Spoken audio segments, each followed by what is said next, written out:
হ্যাঁ রে কানাই ভাই, তোর সঙ্গ চাই, কৃষ্ণ সঙ্গ, সাধু সঙ্গ। যারা একবার সাধু সঙ্গ করেছে, কৃষ্ণ সঙ্গ করেছে, তারা এই সঙ্গ ছাড়তে চায় না। আর ভগবানের ভক্তের সঙ্গ যারা করে, তাদের কখনো ক্ষুধার জ্বালা সইতে হয় না। ভক্তি যার, ভগবান তার, সর্বশাস্ত্রে কয়। ভক্তি না থাকিলে ভগবান দেখলেই বা কি হয়।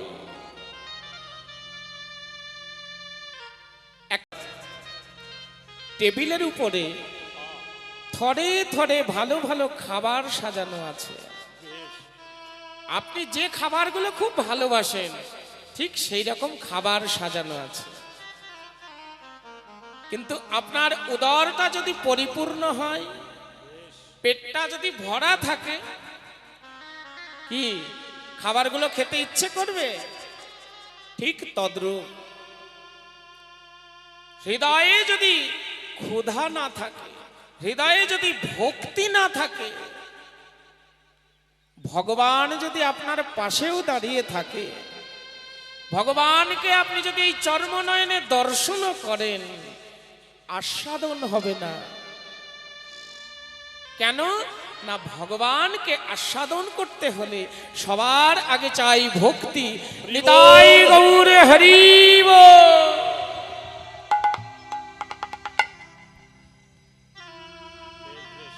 কংস, কৃষ্ণের মামা কংস, কৃষ্ণকে খুব কাছে থেকেই পেয়েছিল, তাই না?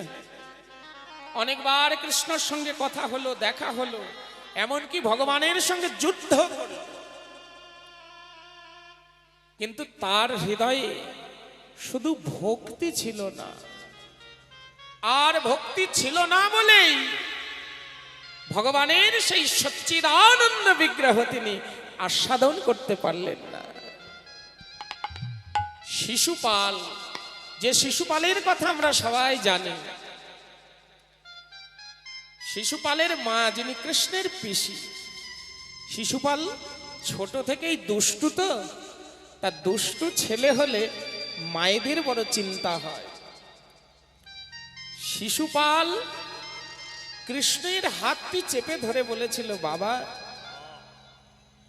আমার ছেলেটি তো বড় দুষ্টু, তা ও যদি অপরাধ করে, ও যদি শত অপরাধ করে, তুই বাবা ওকে ক্ষমা করিস, যেন প্রাণে মানিস না।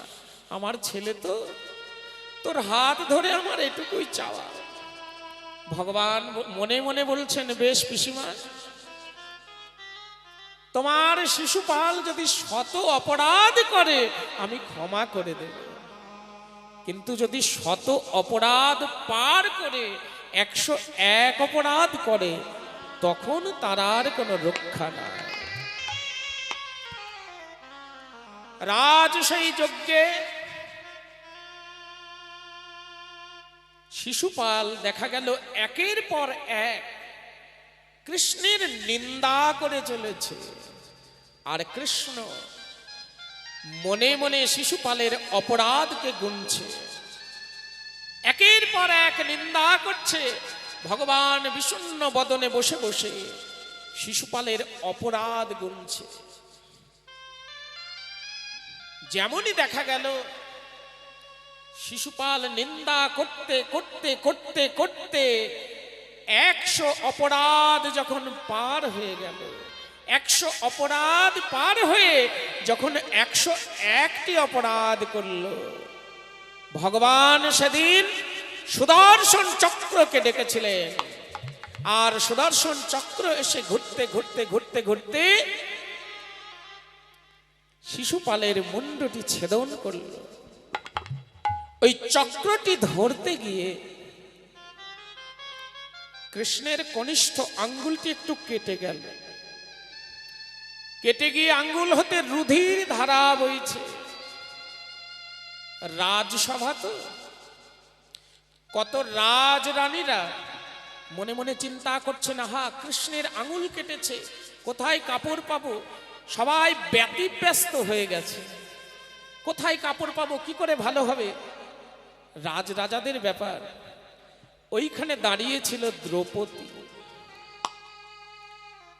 দ্রৌপদী কৃষ্ণকে সখা বলে ডাক। অমনি দ্রৌপদী ছুটে এসে আর সহ্য করতে পারছেন না, ভগবানের অঙ্গ হতে রুধির ধারা ঝরে ঝরে পড়ছে। অমনি সঙ্গে সঙ্গে দ্রৌপদী নিজের পরনের কাপড়ের আঁচলটি ছিঁড়ে কৃষ্ণের আঙুলটি বেঁধে দিলেন। দেখুন মা, ভগবানকে যদি কেউ কিঞ্চিত দেয়, ভগবান বললেন আমাকে যদি কেউ দেয় আমি তাকে দুহাত ভরে দান করি। মানুষ দিলে কুলোই না, কিন্তু ভগবান দিলে ফুরায় না। সেদিন ভগবান বললেন, দ্রৌপদী তুমি এই যে এক টুকরো কাপড় তুমি আমায় দিলে, আমি তোমার কাছে ঋণী হয়ে রইলাম। ভক্ত যদি আমাকে পাওয়ার জন্য একটি পদ বাহির হয়, আমি ভগবান ভক্তকে কৃপা করবার জন্য আমি শত শত পদ আগিয়ে যাই, আর ভক্ত ভগবানের মিলন হয় মাঝ পথে। নিতাই গৌর হরি বল। দ্রৌপদী আমি তোমার কাছে ঋণী হলাম। আমাদের সকলের জানা কথা মা, দুঃশাসনগণ যখন দ্রৌপদীর বস্ত্র হরণ করেছিলেন, সেই বস্ত্র হরণকারে দ্রৌপদী প্রথমে ভগবানকে ডাকলেন, প্রাণসখা প্রাণনাথ তুমি আমায় দেখা দাও, এই লজ্জা তুমি নিবারণ করো। এক হাতে নিজের বসনকে ধরলেন আর একটি হাতে ডেকেছিলেন। ভগবান বললেন, না, কোন জীব যদি মায়ার বন্ধনে থেকে একটি হাত তুলে ডাকে আমি তার ডাকে আসি না। কেউ যদি আমাকে দুহাত তুলে আত্মসুখকে বিসর্জন দিয়ে দুহাত তুলে যদি কেউ ডাকতে পারে, আমার প্রতি তার বিশ্বাস থাকে, আমি তৎক্ষণাৎ গিয়ে সেই ভক্তকে দেখা দিই। দ্রৌপদী তখন দুহাত ভরে ডাকছে, দুটি হাত তুলে ডাকছেন, দেখা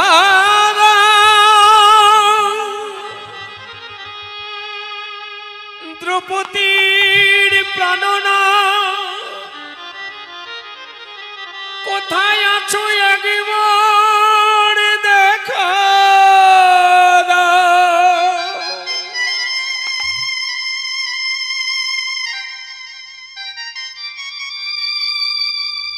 ভগবান তখন দ্রৌপদীকে সেদিন শত শত বসন দান করেছিলেন। এই হলো মা ভক্ত ভগবানের লীলা।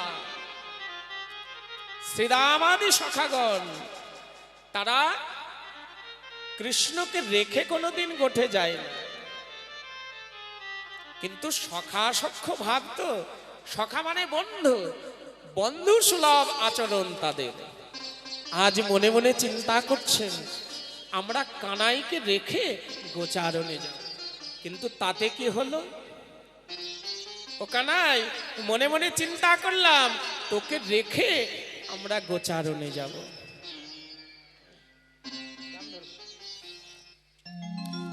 তোকে রেখে আমি গোচারণে যাব, কিন্তু তাতে কি হলো জানিস কানাই রে?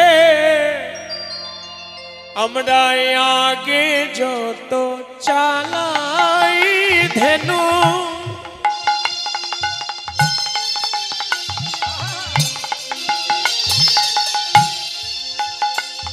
ওই না পিছু পানে চাই,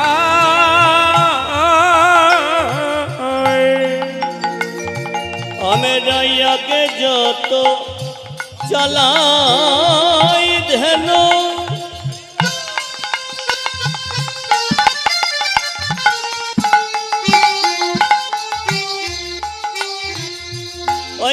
কিছু পানে চায় ওরে নেহরয়ে চাঁদ মুখ কানাই না হেরি তোমায় লেহরায়ে চাঁদ মুখ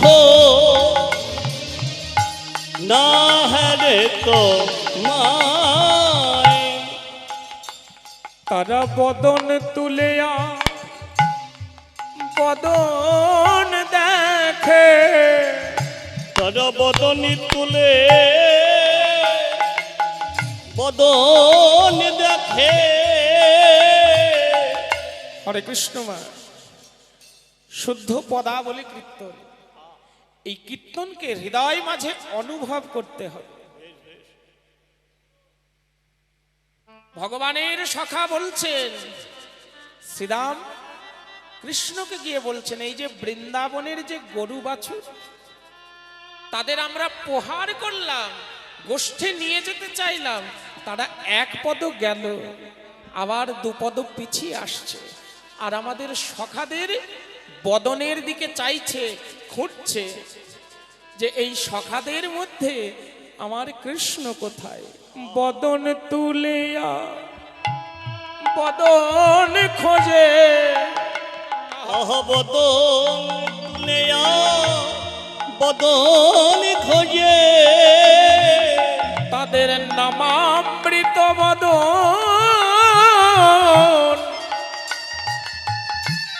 ওগো দেখিতে পাই না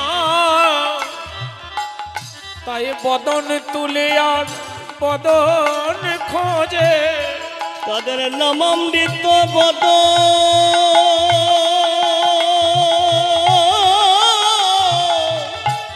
দেখিতে পাই না তারা বদন তোলে আর বদন খোঁজে যে বদন তারা দিবানিশি দেখে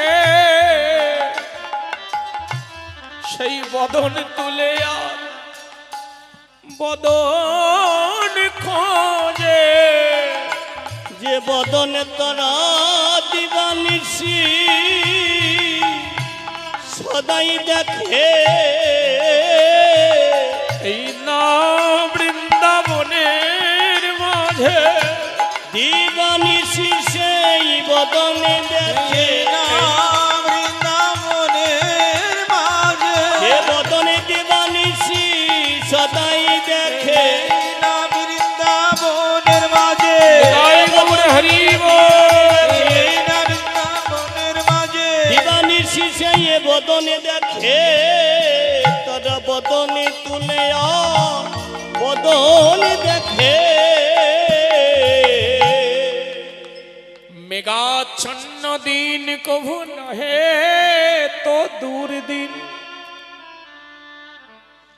কৃষ্ণ কথাবিহীন সেই দিন ভক্তের হয় দুর্দিন মেঘাচ্ছন্ন দিন চারিদিকে মেঘ লেগেছে বৃষ্টি পড়ছে বাবা কিন্তু সেই দিনও ভক্ত যদি আরেকজন ভক্তকে সঙ্গে পায় আর সেই দিনটি ভক্তের যদি হরি কথার মধ্যে দিয়ে অতিবাহিত হয়ে যায় মহাজন বললেন সেই দিনটি কখনো দুর্দিন নয় কিন্তু সারাদিন রৌদ্র হচ্ছে খুব সুন্দর আবহাওয়া খুব সুন্দর মনোরম পরিবেশ কিন্তু ভক্ত যদি সেই দিনে ভক্তের সঙ্গ না করতে পারে সাধুগুরু বৈষ্ণবের সঙ্গ না করতে পারে ভক্তের সেই দিনই হলো দুর্দিন তা এরা হলো বৃন্দাবনের ধেনু বৎস এরা ভজন জানে সাধন জানে এরা দিবানিশি কৃষ্ণের মুরলীর ধ্বনি শোনে এরা কৃষ্ণ সঙ্গ করে কৃষ্ণ যতক্ষণ না আসে ততক্ষণ তারা গোঠে যায় না দেখুন বৃন্দাবনের পশু তারা হলো ভজন সিদ্ধা। আমাদের যেমন দুটি হাত আছে, দুটি পদ আছে, আমরা এই হাতের দ্বারা ভগবত সেবা করতে পারি, ভগবানের জন্য মালা গাঁথতে পারি, ভগবানের অঙ্গে ভগবানের চরণে তুলসী অর্পণ করতে পারি। কিন্তু যারা পশু, যারা ধেনুবৎস পশু, তাদের তো হাত নেই, তারা তো আমাদের মতো করে ফুল তুলতে পারে না, মালা গাঁথতে পারে না, তুলসী অর্পণ করতে পারে না। এই বৃন্দাবনের পশু তারা ভগবানের কাছে প্রার্থনা করে, হে গোবিন্দ,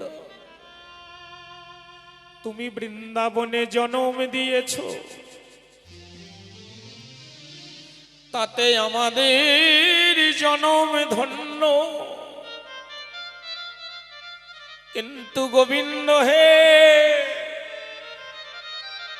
তুমি যদি আমাদের রসনার জড়তা ঘুচায়ে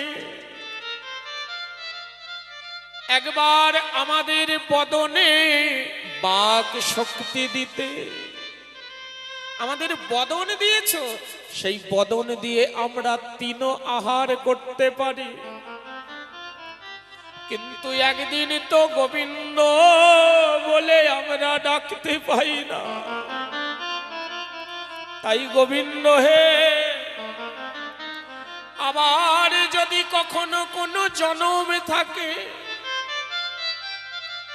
সেই জন্মে তোমার চরণে আমাদের একটি নিবেদন, এই রসনার জড়তা ঘুচাইয়ে দিও।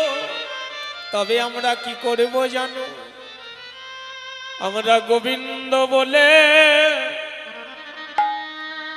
ডেকে নেব। আমরা গোবিন্দ বলে ডেকে নেব। প্রভু গো, গোবিন্দ বলে আমরা ডেকে নেব। প্রভু গো, আমরা গোবিন্দ বলে ডেকে নেব।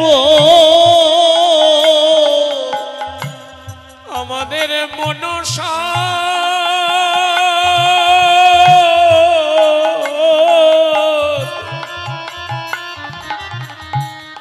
মনের সাধ মিটাই দিব, একবার নাম ধরে ডেকে নেব। আমাদের মনসা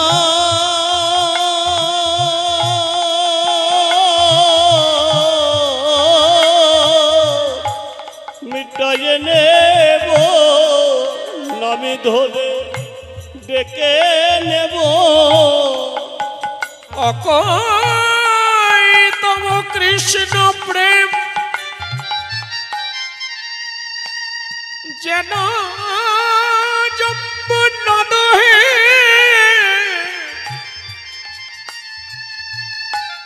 এই প্রেম নীলক নাহি হয়,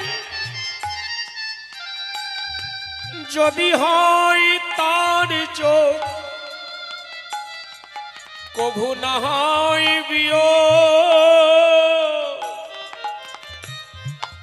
বিয়োগ হলে কভু না যেওয়ায়, এ যে হলো ভক্ত ভগবানের ভালোবাসা, এ যে হলো বৃন্দাবনের ভজন,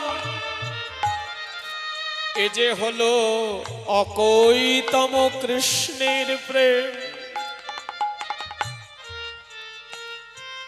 এ যে হলো তাদের প্রাণীর সঙ্গে প্রাণীর বন্ধন,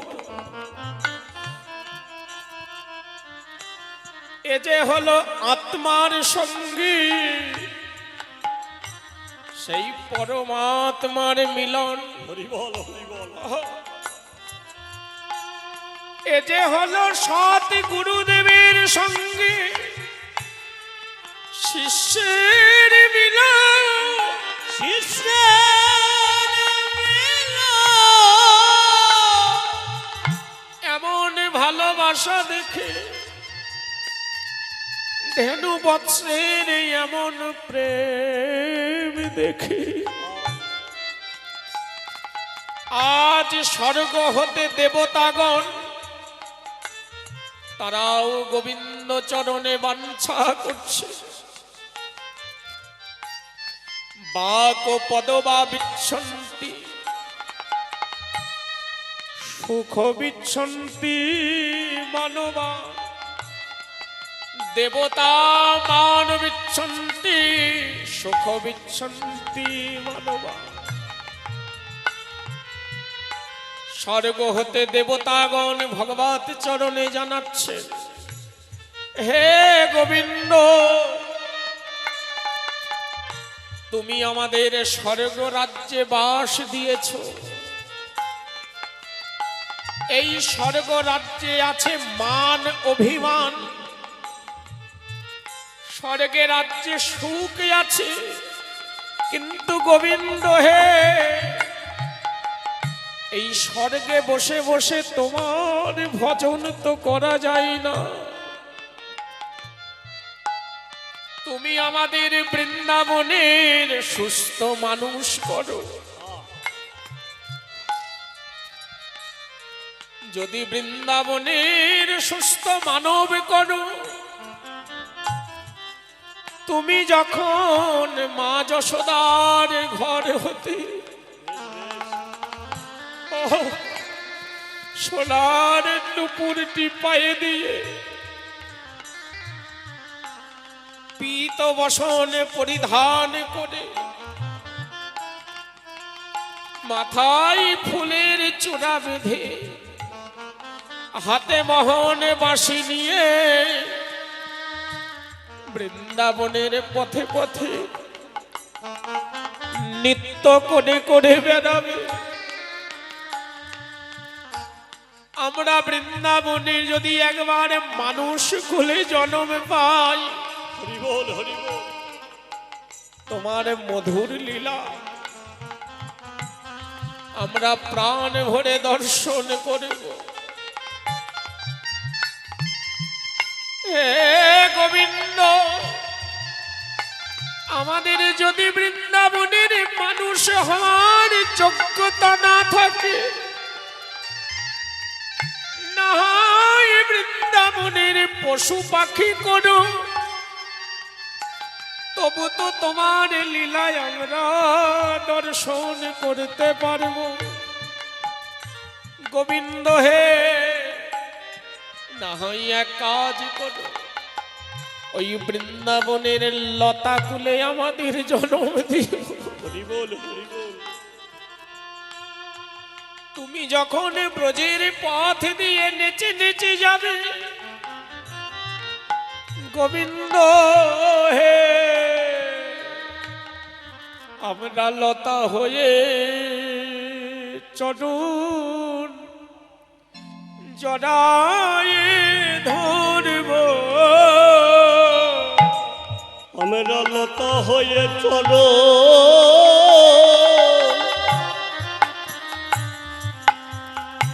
জড়ায়ে ধরিব। সেদিন লতা হয়ে চরণ জড়ায় ধরব। সেদিন লতা হয়ে চলো, জড়ায়ে ধরিব। গোবিন্দ হে, তোমার চরণ ধুলি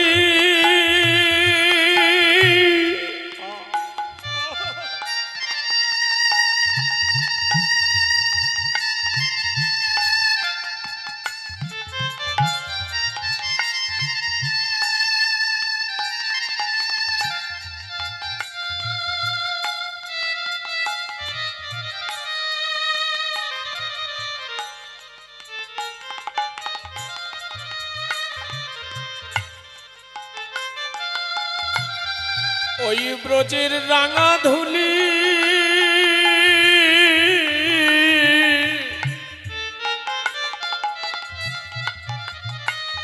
আমাদের অঙ্গে লাগবে লতা হয়ে চড়ো জড়াই ধরব ব্রজের রাঙা ধুলি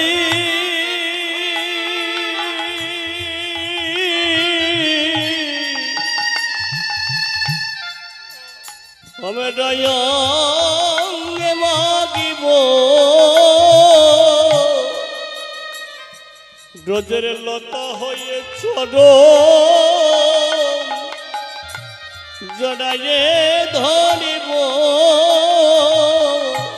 ব্রজের রাঙা ধুলি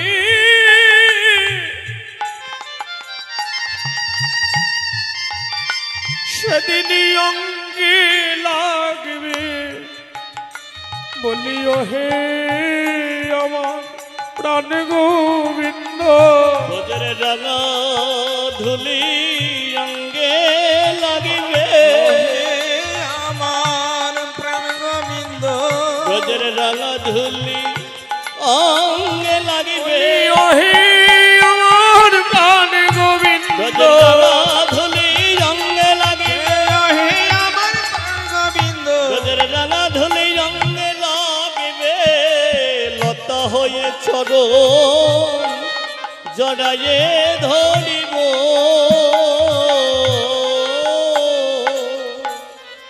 কানাই তুই কি মনে মনে ভেবেছিস আজ গোচারণে যাবি না কিন্তু কানাই রে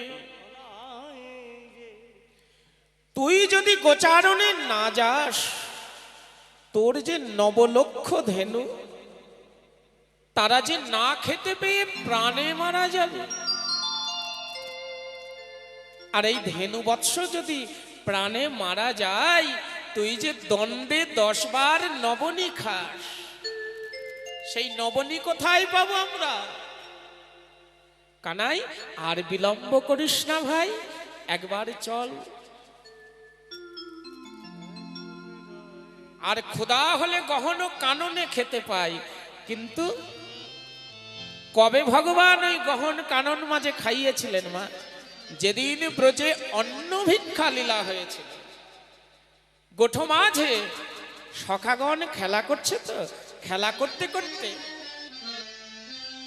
সখাদের মধ্যে থেকে বটু বলেছিলেন কৃষ্ণ এই বনের মাঝে তুই অন্ন খাওয়াতে পারিস ভগবান সেদিন বলেছিলেন বটু ওই দেখ ব্রাহ্মণ ঋষিগণ তারা অঙ্গিরস যজ্ঞ করছে একবার চেয়ে দেখ ওই দেখ ধোঁয়া উঠছে ওখানে যা ওখানে গেলেই অন্ন পাবে রামকৃষ্ণ নিজে ভিক্ষা করে অন্ন চাইতে গেলেন কিন্তু ওই ব্রাহ্মণগণ রামকৃষ্ণকে চিনতে পারলেন না কেন না তাদের হৃদয় ছিল অহংকারে ভরা হৃদয় যদি অহংকারে ভরা থাকে ভগবানকে চেনা যায় না যখন ফিরে এলেন আবার পরবর্তীতে গেলেন ওই মুনি পত্নীগণের কাছে মায়েদের কাছে মায়েদের হলো হৃদয় কমল তো ছোট্ট ছোট্ট বালক গিয়ে যখন বলছে মা আমাদের রামকৃষ্ণ তারা ক্ষুধায় কাতর হয়ে গেছে মা আমাদের একটু অন্ন দেবে সেদিন ওই মায়েরা মুনি ঋষিদের কাছে থেকে অন্ন নিয়ে এসে সুন্দর করে থালি ভরে ভরে বন মাঝে এসেছিলেন পতিরাজে কি বলবে বন মাঝে গেলে মুনি ঋষিরা যে তাদের ঘরে আর থাকতে দেবে না এই চিন্তা তারা করলেন না কৃষ্ণ সেবার জন্য নিজের দেহ কেহকে কোনো জ্ঞান করলেন না সেদিন বন মাঝে এসে অন্ন ভিক্ষা দিয়েছিলেন ভগবানের সেবা দিয়েছিলেন তাই শ্রীরাম বলছে ভাই তুই যদি আমাদের সঙ্গে থাকিস আমাদের ক্ষুধার জ্বালার সইতে হয় না আর বিলম্ব করিস না ভাই চল এতক্ষণ ধরে কৃষ্ণ কানহাইয়া শ্রীরামের কথাগুলি শুধু শুনছিলেন। এবার উত্তর দিচ্ছেন শ্রীরাম, ওরে কি করিব,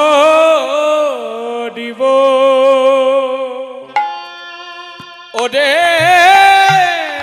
শ্রীরাম করিব আমি কি রে, ওরে কি ওরে ছিদাম করিব আমি কি রে। এই দেখ ধরা পড়ে চূড়া বেঁধে বসে রয়েছি রে শ্রীরাম, বসে রয়েছি। এই জায়গায় ধরা পড়ে চৌড়া বেঁধে বসে রয়েছি রে ছিদাম, বসে রয়েছি। ও শ্রীরাম, এই দেখ আমি ধরা পড়েছি, বলি এই দেখি আমি ধরা পড়েছি। এই দেখ আমি চূড়া বেঁধেছি, এই দেখ আমি ধরা পড়েছি। ছিদামের এই দেখ আমি চূড়া বেঁধেছি। ও ভাই তোদের সঙ্গে যাব বলে, এই দেখ আমি চূড়া বেঁধেছি। তোদের সঙ্গে যাব বলে, এই দেখ আমি চূড়া বেঁধেছি। তোদের সঙ্গে যাব বলে, এই দেখি আমি চূড়া বেঁধেছি। তোদের সঙ্গে যাব বলে, এই দেখি আমি ধরা পড়েছি, তোদের সঙ্গে যাব বলে, এই দেখ আমি ধরা পড়েছি। তোদের সঙ্গে সঙ্গে যাব যাব বলে আমি ধরা পড়ে চূড়া বেঁধে বসে রয়েছি রে ছিদাম, বসে রয়েছি।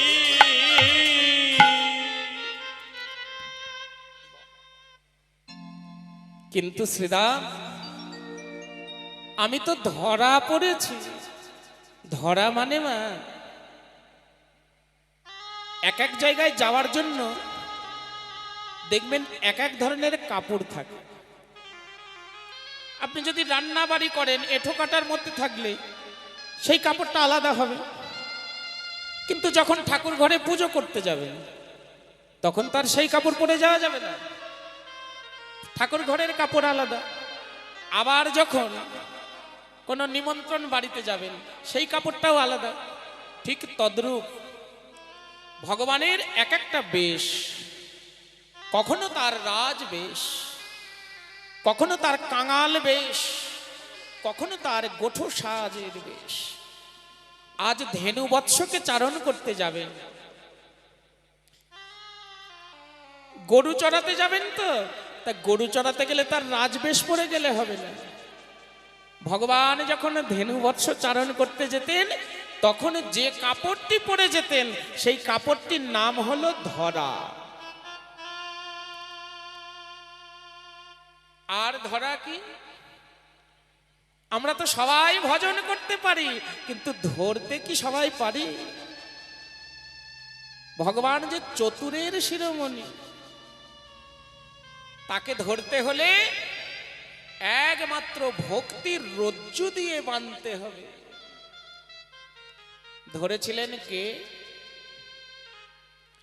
ভগবানকে ধরেছিলেন মা ধরা। ধরা দ্রোণ তাদের পর্ণ কুঠিরে বসে বসে তারা ভগবানের ভজন করতেন, আত্মসুখ বর্জিত। আমার বলতে যা কিছু, আমার জ্ঞান তাদের ছিল না। আমি ভগবানের দাস, দাস হয়ে আমি ভগবানের সেবা করব, দাস হয়ে আমি ভগবানের দাসত্ব করব, আমার বলতে কিছু নেই। জীব নিত্য কৃষ্ণ দাস, তাহা ভুলি গেলা, যে কারণে মায়া পিচাসী জীবের গলেতে বধিলা। এই মায়ার বন্ধনে ছেড়ে দিয়ে এই ধরা আর দ্রোণ তারা বনমাঝে তালপাতার একটি পূর্ণ কুঠির করে সেই কুঠিরে বসে বসে ভগবানের সেবা পূজা করতেন। তাদের সাধনায় সন্তুষ্ট হয়ে ভগবানের নারায়ণের আসন টলমল টলমল করছে।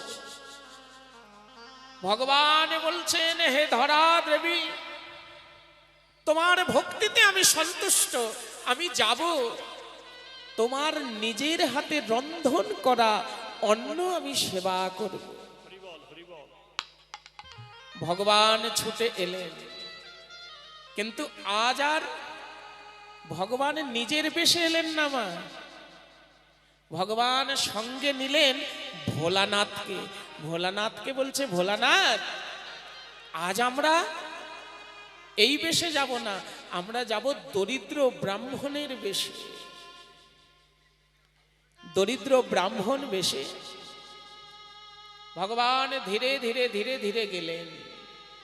গিয়ে দেখছেন দ্রোণ গিয়েছে ভিক্ষায়, আর মা ধরা অপেক্ষা করছে কখন স্বামী ভিক্ষা করে আনবে, সেই ভিক্ষার বস্তু দিয়ে আমি রন্ধন করে ভগবানের ভোগ লাগাবো।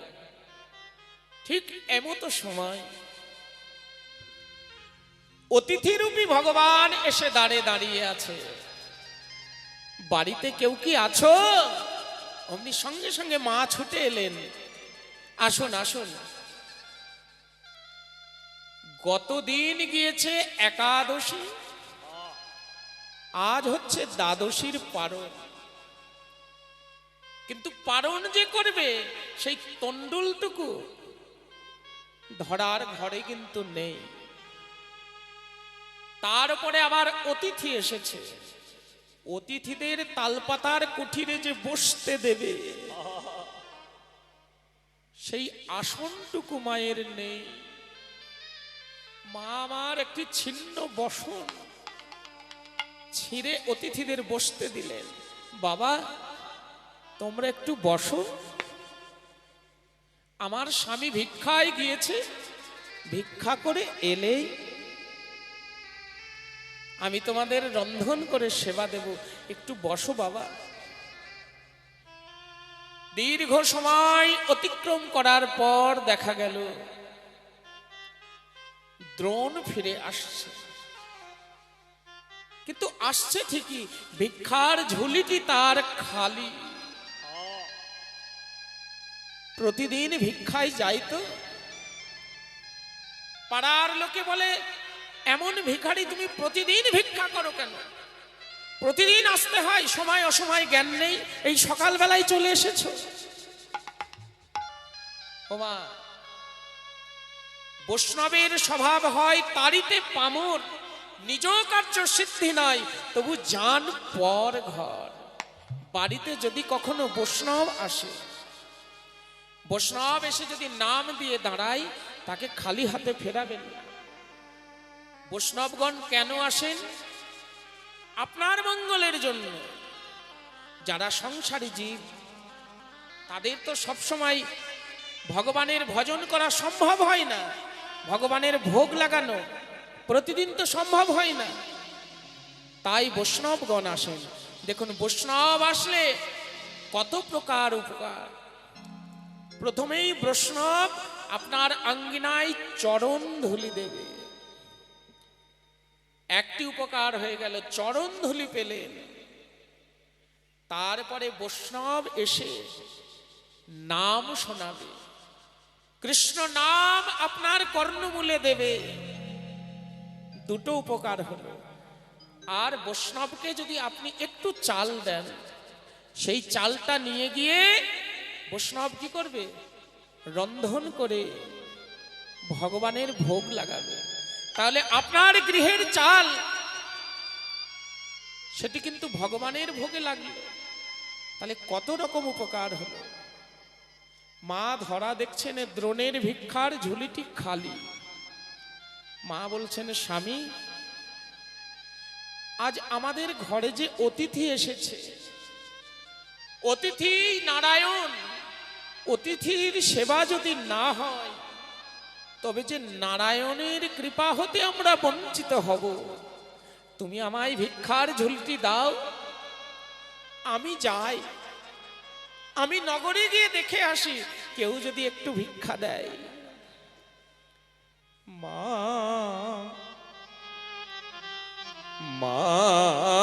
আমার অনুরাগ নিয়ে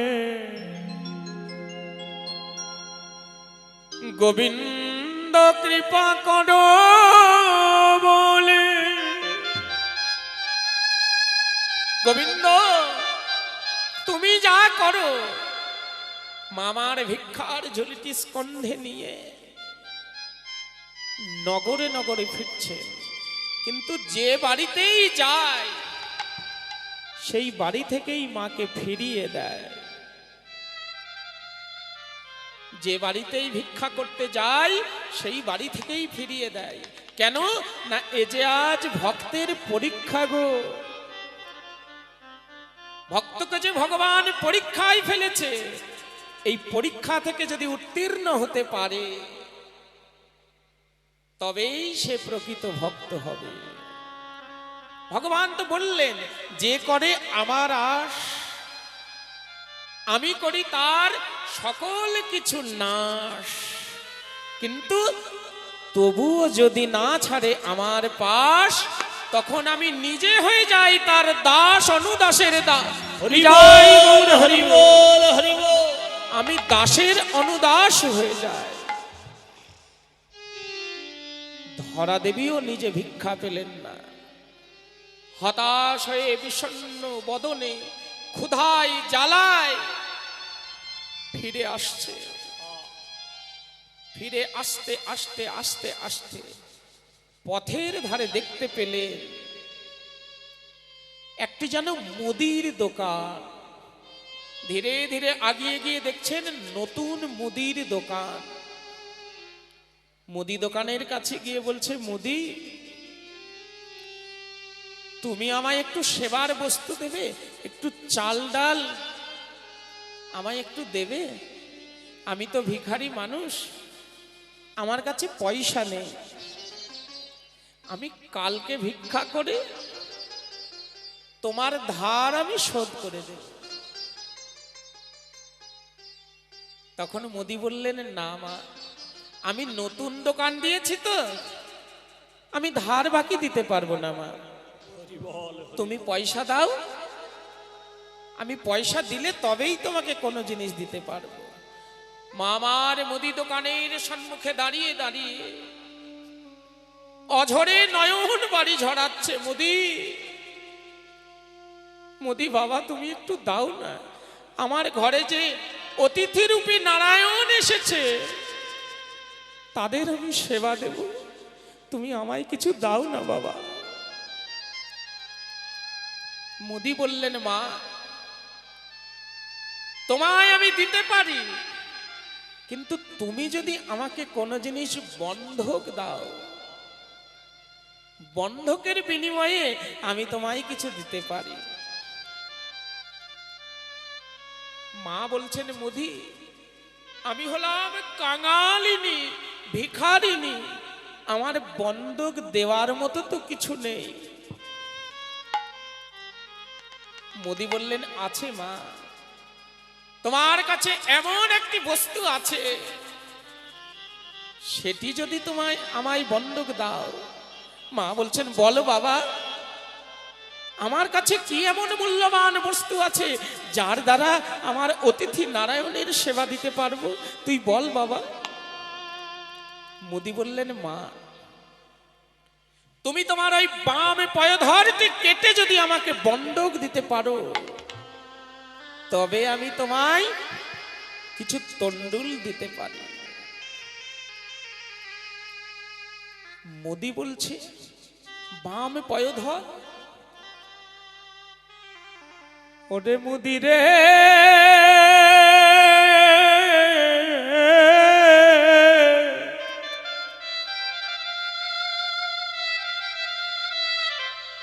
যেদিন হতে আমার পিতা আমার এই দেহখানি অগ্নিকে সাক্ষী রেখে আমার স্বামীর হাতে তুলে দিয়েছে, সেদিন হতে এই দেহখানি যে আমার স্বামীর অধিকার।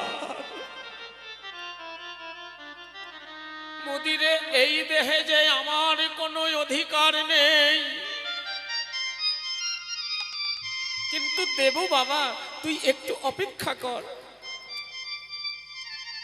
অমনি মা আমার ধীরে ধীরে ছুটে গেলে স্বামীকে বললেন, স্বামী গো,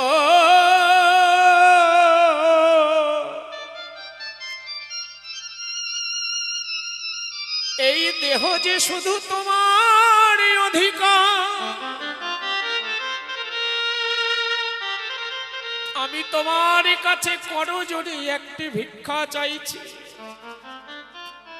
তুমি কি পারবে স্বামী? আমার এই স্তনটি আমি বন্ধক রাখতে চাই, স্তন বন্ধক রাখলে মোদি কিছু তন্ডুল আমায় দেবে, তুমি কি পারবে স্বামী এটা সহ্য করতে? অমনি দ্রোণ বললেন, এক খণ্ড মাংসর বিনিময়ে, একটু দেহের কষ্টের বিনিময়ে আমাদের যদি নারায়ণের সেবা হয়, নারায়ণের সেবা এতে আমি বাধা দেব না। তুমি যাও, তুমি যাও, নিজের স্তনকে বন্ধক রেখে তুমি তাড়াতাড়ি একটু তন্ডুল নিয়ে এসো। মা আমার আবার গেলেন, মোদিকে বলছেন, মোদি রে, মোদি দে দে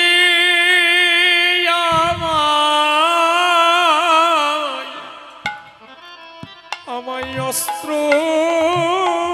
দে দে, মোদি দে দে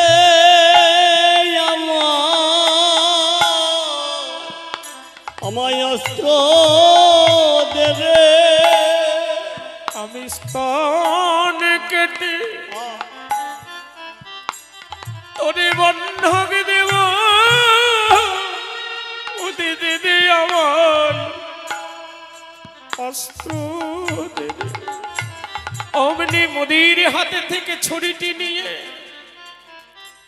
মা আমার নিজের বাম পয়ধর কেটে মোদির হাতে দিচ্ছেন। মোদিরে, আমি পুত্র জ্ঞানে তোমায় দিলাম, আমি পুত্র জ্ঞানে তোমায় দিলাম,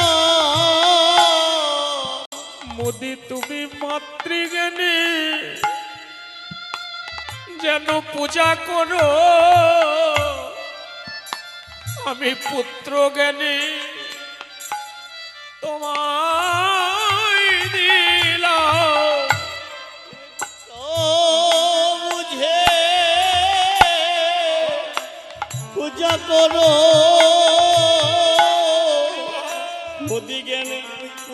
জ্ঞানে তোমায় দিলাম, যেন মাতৃজ্ঞানে তুমি পূজা করো অমর যদা করো না গো। তুমি মাতৃ জ্ঞানে পূজা করো, যেন অমর যদা করো না গো। তুমি মাতৃ জ্ঞানে পূজা করো, আমার যদা করো না গো। মাতৃ জ্ঞানে পূজা করো, তুমি আমার যদা করো না গো। মাতৃজ্ঞানে পূজা করো, আমার যদা করো না গো। মাতৃজ্ঞানে পূজা করো, আমার যদা করো না গো। আই গৌর হরি বল। আমার যদা করো না গো। মাতৃজ্ঞানে পূজা করো, আমার যদা করো না গো। মাতৃজ্ঞানে পূজা করো। মোদি পুত্র জ্ঞানে তোমায় দিলাম।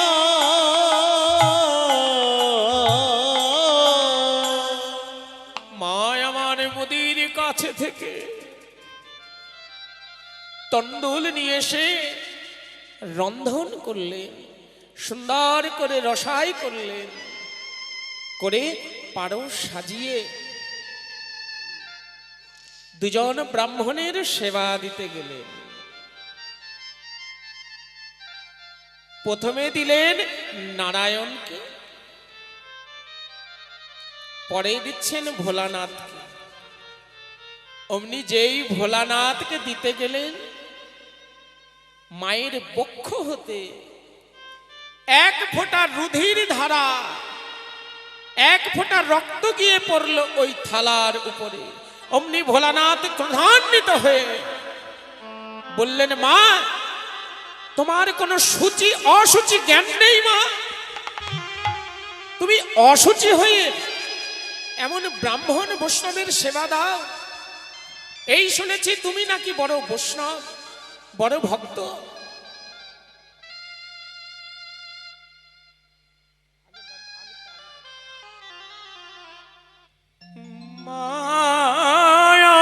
মায়ামান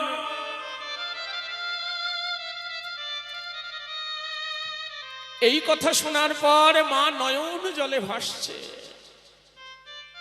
মা বদনে কিছুই বলতে পারছে না। অমনি সঙ্গে সঙ্গে ভোলানাথ ক্রোধান্বিত হয়ে নিজ মূর্তি ধারণ করলেন। নারায়ণ নিজ মূর্তি ধারণ করলেন। শঙ্খ চক্র গদা পদ্মধারী নারায়ণ নিজ মূর্তি ধারণ করে দাঁড়ালেন। মামার অবাক হয়েছেন, আজ ব্রাহ্মণ রূপে আমার ঘরে তবে কে এসেছে? নারায়ণ বলছে, ভোলানাথ আমি মাকে এসেছিলাম পরীক্ষা নিতে, কিন্তু এই পরীক্ষায় মা উত্তীর্ণ হয়েছে। মা নিজের স্তনকে বন্ধক রেখে আমাদের সেবা দিয়েছে। ভোলানাথ বলছে, মা তবে আমি তো তোমায় বর দেব। তুমি পরীক্ষায় উত্তীর্ণ হয়েছো, তুমি আমার কাছে কি বর চাও মা? আর তুমি যে স্তনকে বন্ধক রাখলে মুদির দোকানে, সেই স্তন হবে শ্রীফল বেল বৃক্ষ। যে বেল পাতা নইলে ভোলানাথের কোনোদিন পূজা হবে না। মা আমি তোমায় বর দিলাম। এবার নারায়ণ বলছে, মা তুমি আমার কাছে কি বর চাও? যে স্তনকে তুমি বন্ধক রেখেছো, আমি যখন নন্দের নন্দন শ্রীকৃষ্ণ হয়ে যাব, ওই স্তনকে আমি ছোট্ট গোপাল হয়ে বসে বসে তোমার স্তন পান করব মা। আমি তোমায় এই আশীর্বাদ দিলাম। তাই ভগবান বলছে, ও ও শ্রীরাম, আমি যে যুগ যুগ ধরে ওই ধরা মায়ের কাছে বাঁধা, মাকে না বলে আমি যেতে পারবো না। মায়ে না বলিয়া আমি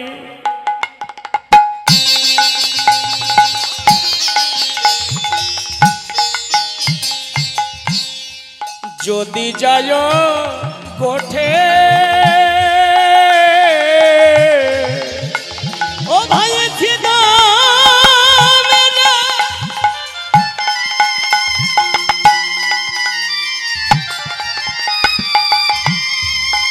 ও দয়া ভাই ছিদা মেরে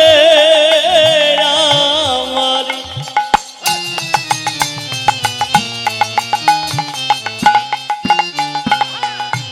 কি বলিব রে ভাই ছিদাম ও রে ভাই ছিদাম রে আমার মায়ে নব বলে যাই আমি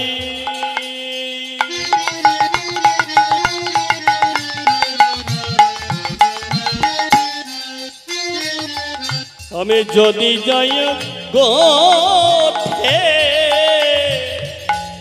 মরিবে আমার মা,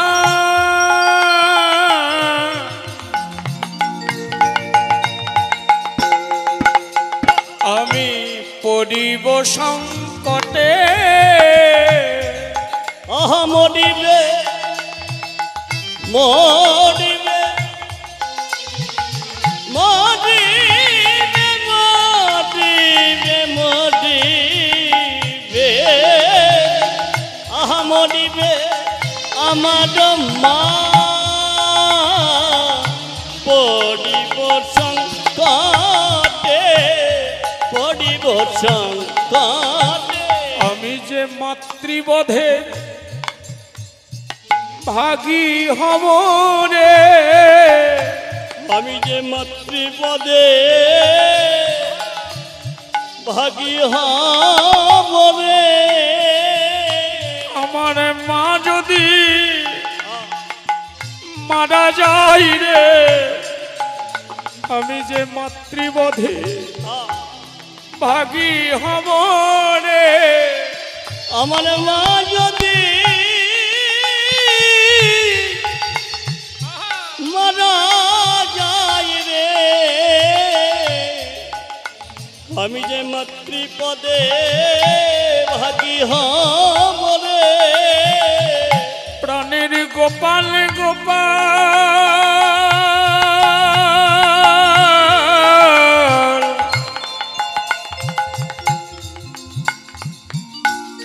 গোপাল বলে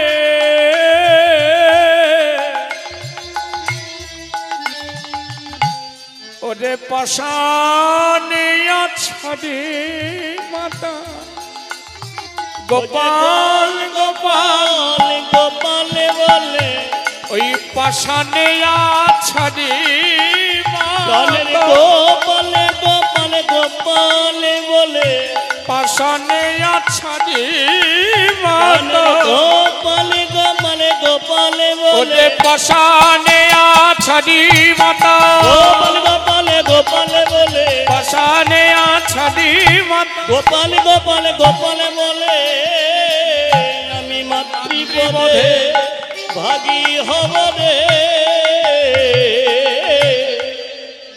মাকে না বলে গেলে আমার মা আমায় খুঁজবে, খুঁজতে খুঁজতে ব্রজবাসীদের ঘরে খোঁজে খোঁজে মা যখন আমায় পাবে না, তখন গোপাল গোপাল গোপাল বলে মাথা আছড়ে আছড়ে মা যদি মারা যায়, আমি যে মাতৃবধের ভাগী হব। ও মা, এত তোর মায়ের ভালোবাসা, এত তোর মায়ের প্রেম, ওরে আমাদেরও তো মা আছে, আমরাও তো মাকে রেখে গোঠে এসেছি, কিন্তু তোর মায়ের ভালোবাসা এত, তুই না মায়ের বড় বড়াই করতে পারিস। জানি রে তোর মায়ের প্রেম কত ভালোবাসে, জানি রে তোর মায়ের প্রেম কত ভালোবাসে, মায়ের প্রেম কত ভালোবাসে। ওই সামান্য নবনীর তরে বেঁধেছিল গাছে, ওই সামান্য লবণের তরে বেঁধেছিল গাছে, সামান্য লবণের তরে বেঁধেছিল গাছে, বল গাছে বাঁধা মা কারবাই আছে, বাদামা কারবাই আছে। গাছে বাদামা কারবাই আছে। আর সেই মায়ের ভালোবাসা তুই বড়াই করছিস। তোর মা কেমন ভালোবাসে এই বৃন্দাবনে কেউ না জানলে আমরা কিন্তু জানি, হরি বল হরি বল। আর আমরাও তো তোকে কম ভালোবাসি না। জমালয়র জন্য যেদিন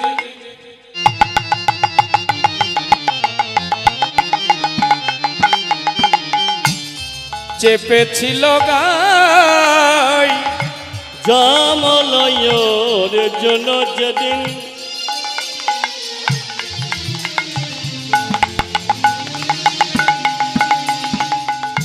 চেপেছিল গায়ে, তখন তোর মা নন্দ রানী ছিল বা কোথায়, তখন তোর মা নন্দরানী ছিল বা কোথায়, বলে মা ছিল না আমরা ছিলাম, বলে বলে মা ছিল না আমরা ছিলাম, যেদিন গাছ চাপা পড়েছিলি তোর মা ছিল না আমরা ছিলাম, যেদিন গাছ চাপা পড়েছিলি, ওরে ও ভাই জীবন কানায়, গাছ চাপা পড়েছিলি, ওরে ভাই জীবন যেদিন কানায়, গাছ চাপা পড়েছিলি, ওরে ভাই জীবন যেদিন কানায়, গাছ চাপা পড়েছিলি,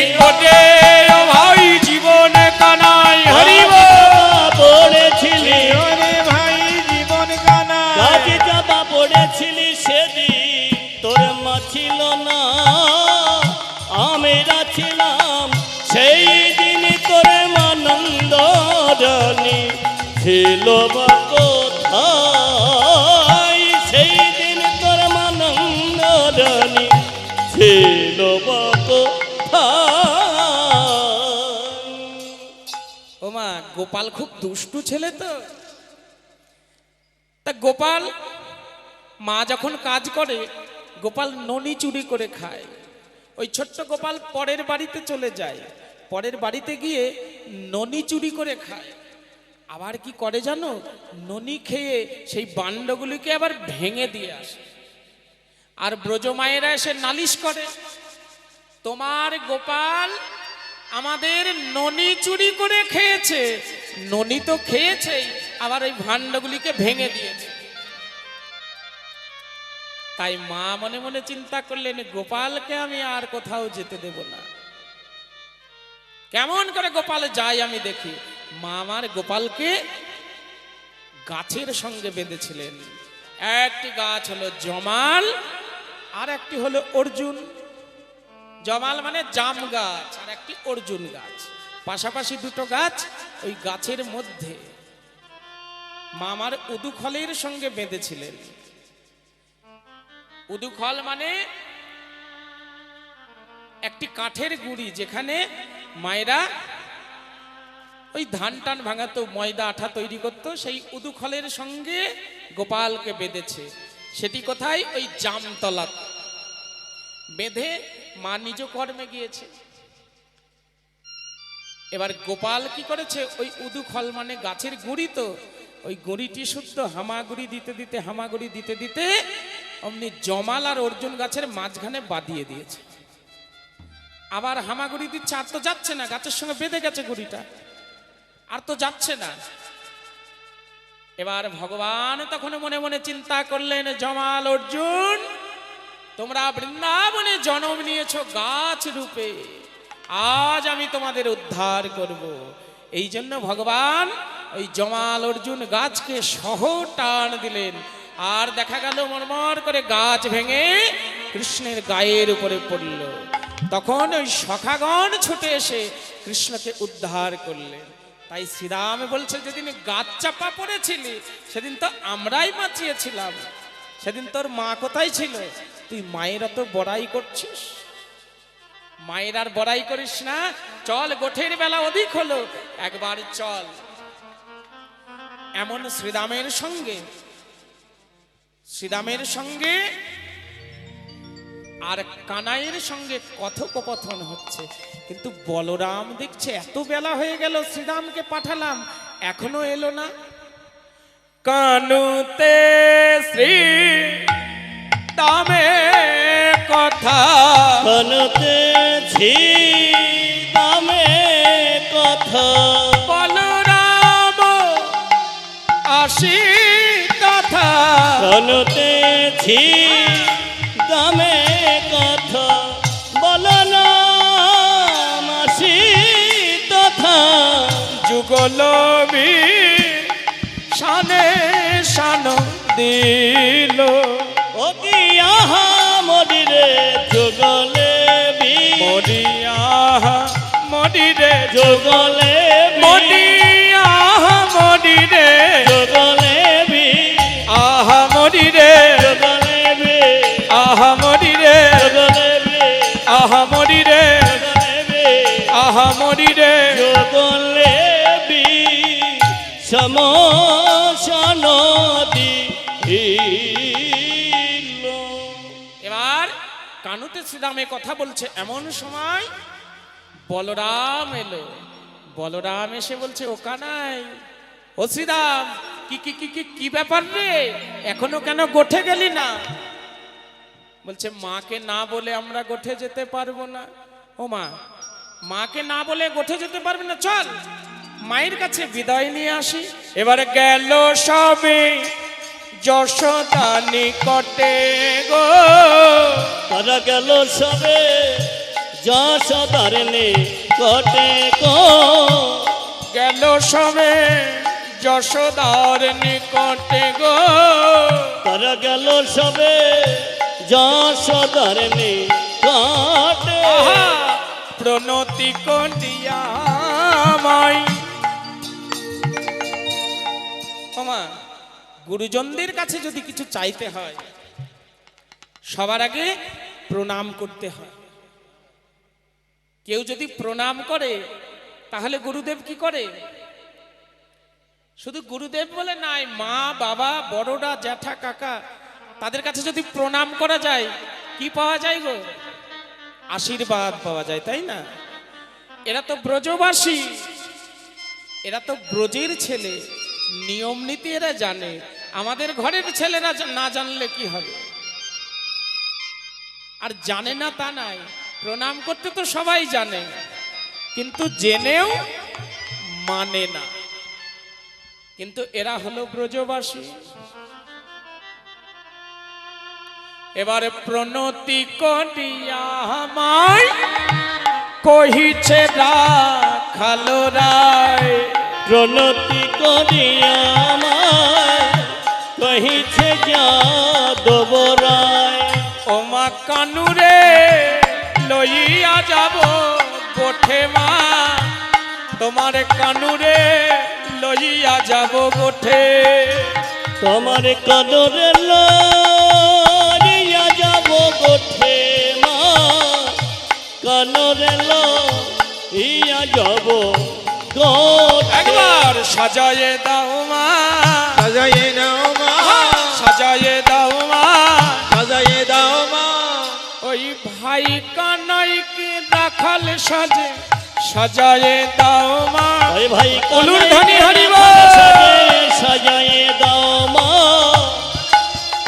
সাজে সাজায়ে দাও মা। ভাই কানাইকে রাখাল আমরা গোপাল নিয়ে গোঠে যাব, ভাই কানাইকে রাখাল সাজে, গোপাল নিয়ে গোটে যাবো, ভাই কানাইকে রাখাল সাজে, গোপাল নিয়ে গোটে যাবো, ভাই কানাইকে রাখাল সাজে, গোপাল নিয়ে গোটে যাবো। ভাই কানাইকে রাখাল সাজে সাজায়ে সাজাইয়ে দাও মা, আমরা কানরে লইয়া যাব গোঠে মা। যশোমতি মা আমার। বলরামের কথা শুনে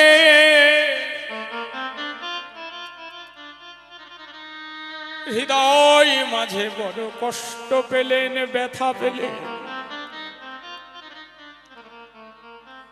ওরে ও বাপ বলরাম,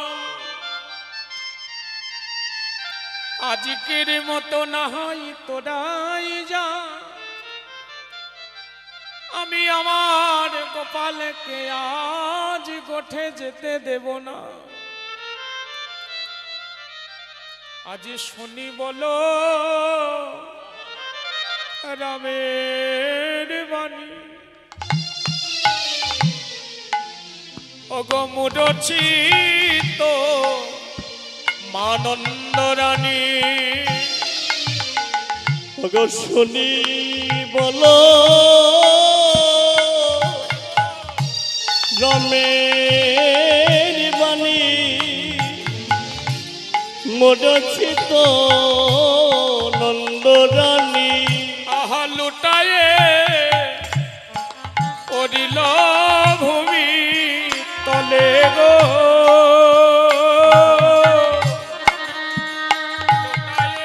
লোটায়ে পড়িল ভূমি তলে। ও তুই কি বলবো লিলিরাম, আহা বনে যাবে আমার ঘনশ্যাম। একবার কি বলিলি, কি বলিলি, কি বলবো লিলি রাম, আমার বনে যাবে ঘনশ্যাম। আজ ভাসে রানী নয়নের জলে গো, ভাসে রানী নয়নের জলে। আমার রানী কহে ওরে বলো না,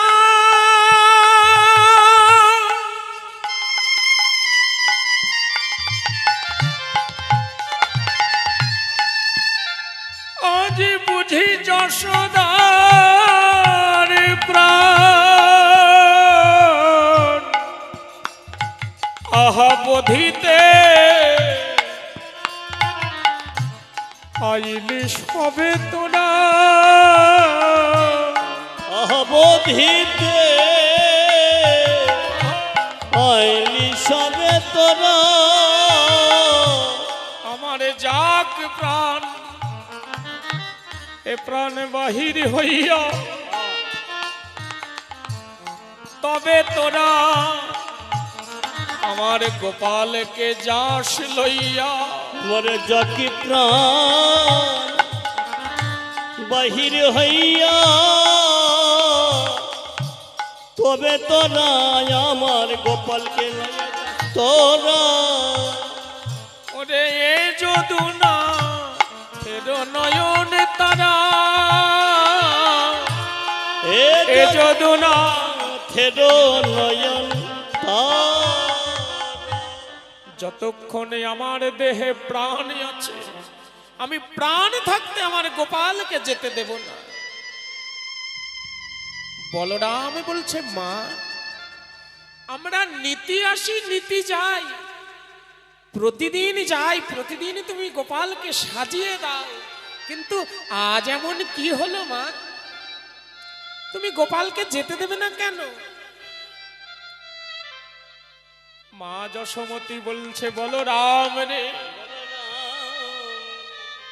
আজ নিশির শেষে আমি আমার গোপালের নামে কুস্বপ্ন দর্শন করেছি। উমা, স্বপ্ন দেখে আবার কেউ এমন করে নাকি? স্বপ্নে তো অনেক কিছুই দেখা যায়। তুমি স্বপ্ন দেখেছো বলে গোপালকে যেতে দেবে না? মাগো, আমরা তো প্রতিদিন যাই, তুমি স্বপ্ন দেখেছো তাই কি হবে? নানা বলরাম রে, এ তো যেমন তেমন স্বপ্ন নয়, নিশির শেষের স্বপ্ন নাকি সত্যি হয়। আমি নিশির শেষে দেখলাম আমার গোপাল গোচারণ করতে করতে কালীদহের কুলে গিয়েছে। গোপাল যেন কালীদহের জলে ডুবে গেছে। কালীদহের জলে ডুবে গেছে। আমার গোপালের ধরা চূড়া ওই কালীদহের জলে ভাসছে। বলুন তো মা, কোন মায়ের সন্তানের নামে যদি এমন স্বপ্ন দর্শন করে, মা হয়ে ছেলেকে আবার যেতে দেয়? মা যশোদা ওই জন্য যেতে দেয় না। না, আমি যেতে দেব না। গোপাল আমার অবোধ শিশু, এ যে চেয়ে খেতে জানে না। গোপাল তো ছোট্ট, এ চেয়ে খেতে জানে না, পথে চলতে জানে না। পথে চলতে জানে না। ওরে জাদু আমার নবীন দেখাল রে, আজা তুই আমার নবীন খাল রে। আহা নাহি জানে হিতাহিত, ওই গোধন পালনে পিত। अगर नहीं जाने हिताहित गोधने पालन पित। গোপাল নাহি জানে কার কত পাল রে, সে नहीं जाने কারি কত পাল। গোপাল আমার অবোধ শিশু, কিচ্ছু জানে না। কিচ্ছু জানে না, ছোট্ট গোপাল। এই গোপালকে আমি যেতে দেব না। শ্রীরাম বলছে তোমার গোপাল অবোধ, তোমার গোপাল এতই ছোট শিশু, কিচ্ছু জানে না। মা, আমরা বনের মাঝে যেসব লীলা করি, তোমার কৃষ্ণ গোপাল যা যা করে আমাদের শুধু মানা করে বলে তাই। তোমার গোপালের যে কত ক্ষমতা, গোপাল যে কি করতে পারে,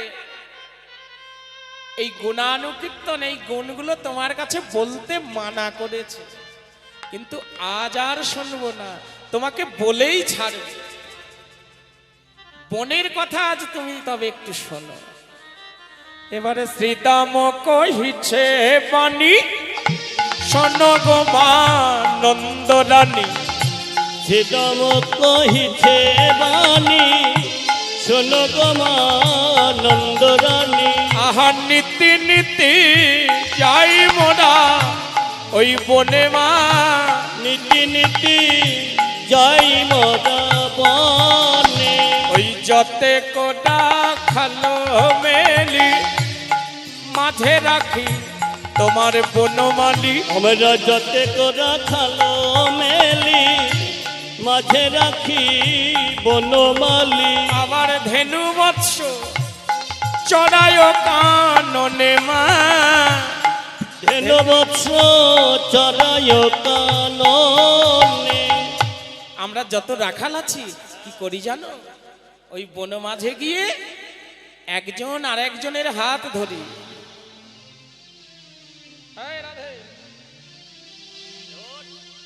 একজন আর একজনের হাত ধরি,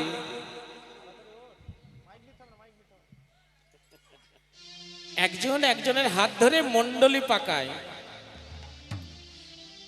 এই দেখো মা, এমন করে সুন্দর করে মণ্ডলী পাকায়, আর তোমার কৃষ্ণকে মাঝখানে রাখি, সুন্দর করে কৃষ্ণকে মাঝখানে রাখি। আর তোমার কৃষ্ণ কি করে জানো মা, তোমার কৃষ্ণ ওই যে বাঁশিটা, তুমি যে বাঁশিটা দিয়ে পাঠাও, ওই বাঁশিটা নিয়ে ওই মণ্ডলীর মাঝখানে দাঁড়ায়। দাঁড়িয়ে কি করে জানো মা, মোহন মুরলী রবে নানা ছন্দে গানে করে উলুর ধ্বনি হরি মোহন মুরলী রবে নানা ছন্দে গানে করে আবার ভুবন ভুলাই সেও রবে মা ওমা ভুবন ভোলায় সেই রবে ওমা শুনিয়া মুরলীর রব দিব্য মূর্তি লোক শুনিয়া মুরলীর রব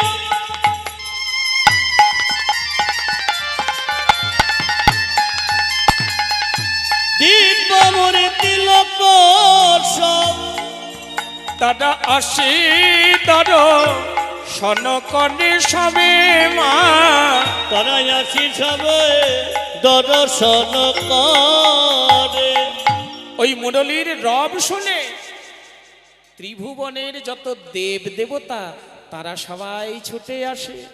মা বলছে দেবতাগণ আসে? কারা আসে রে? ওই বাঁশির রবে ধেনু আপনি ফিরে। ও মা, বাঁশির রবে ধেনু ফিরে? তাহলে তো বেশ ভালো কথা। আমার গোপাল আমার ঘরেই থাক, তোরা এই বাঁশিখানে নিয়ে যা। এবার মামার বাঁশিটি বের করে নিয়ে বলরামকে দিতে যাচ্ছে।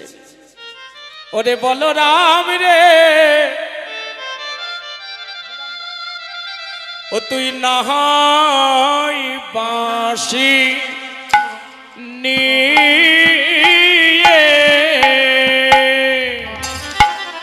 ও নিয়ে যাবা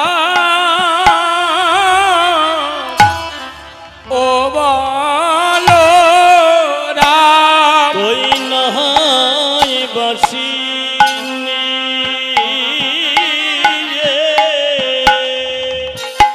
ও নিয়ে যাবা ও বলো রাম। না হয় বাঁশি নিয়ে যদি বাঁশির রবে ধেনু ফিরে, নহাই বাসি নিয়ে যদি বাঁশির রবে ধেনু ফিরে, নহাই বাসি নিয়ে যদি বাঁশির রবে ধেনু ফিরে, নহাই বাসি নিয়ে যদি বাঁশির রবে ধেনু ফিরে। ওই নহাই বাসি নিয়ে আর সখাগণ বলছে মা, ওই বাঁশির গুণ না তোমার গোপালের বদনের গুণ আমরা জানি না। হংসের উপরে চড়ি চতুর্মুখে মন্ত্র পড়ি স্তব করে কানাইয়ের পাশে। চারটি বদন, ইনি হলেন ব্রহ্মা। ক্ষিপ্ত প্রায় একজন বিষপৃষ্ঠে আরোহণ, ষাঁড়ের পিঠে চড়ে আসে খেপার মতো একটি লোক, তিনি হলেন ভোলানাথ। আবার তার বামে এক নারী, তুলনা দিবার নারী, রূপে অন্ধকার নাশ করে। স্বর্ণকান্তি শশীমুখী ভালে শোভে তিনি আঁখি, কোলে করি রহে গিরিধরে, কোলে লয়ে গিরিধরে ননি খাওয়াই 10 করে, কত ননি খাই তার করে। ইনি হলেন মা দুর্গা। সরমুখ শিখি পরে বাম হস্তে ধনু ধরে, কিবা তার কোচার বলনি। ইনি হলেন কার্তিক। গজমুখে একজন মুশিকেতে আরোহণ, সিঁদুরে মণ্ডিত তনু খানি, হাতির মতো বদন আর গায়ের রংটি হলো লাল। ইনি হলেন সিদ্ধিদাতা গণেশ।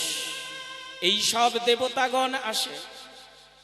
উমা, এত দেব দেবী আসে, মা দুর্গা আসে, বাবা ভোলানাথ আসে, আমার আর কোনো চিন্তা নাই। এবার তোরাই আমার গোপালকে নিয়ে যা। এবার গোপালকে মা আমার সাজাতে পারলেন না। গোপালে সাজাইতে নন্দ রানী না পারিল গো, ওরে গোপালকে সাজাইতে নন্দ রানী না পারিল গো। যতনে নাইর চূড়া বলায় বাঁধিল যতনে কানাইয়ের চড়া বলয় বাঁধিল। এবার সখাগণ সুন্দর করে সাজালেন, শ্রীরাম নুপুর বেঁধে দিলেন। গোবিন্দমার গোঠ সাজে সজ্জিত হয়ে মায়ের কাছে বিদায় নিয়ে আপন আপন বাদ্যযন্ত্র বাজাতে বাজাতে গোঠের পথে রওনা দিলেন। গোঠে চলে বনমালী,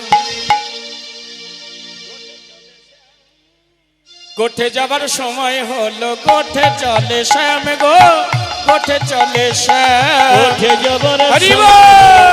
গোঠে চলে শ্যাম, গোঠে চলে শ্যাম। গোঠে যাবার সময় হলো, গোঠে চলে শ্যাম, গোঠে চলে শ্যাম। আর গোঠে যাবার সময় হলো, গোঠে চলে শ্যাম, গোঠে চলে শ্যাম। আবার মনে মনে মনে মনে জপে শুধু শ্রীরাধার নাম গো, শ্রীরাধার নাম।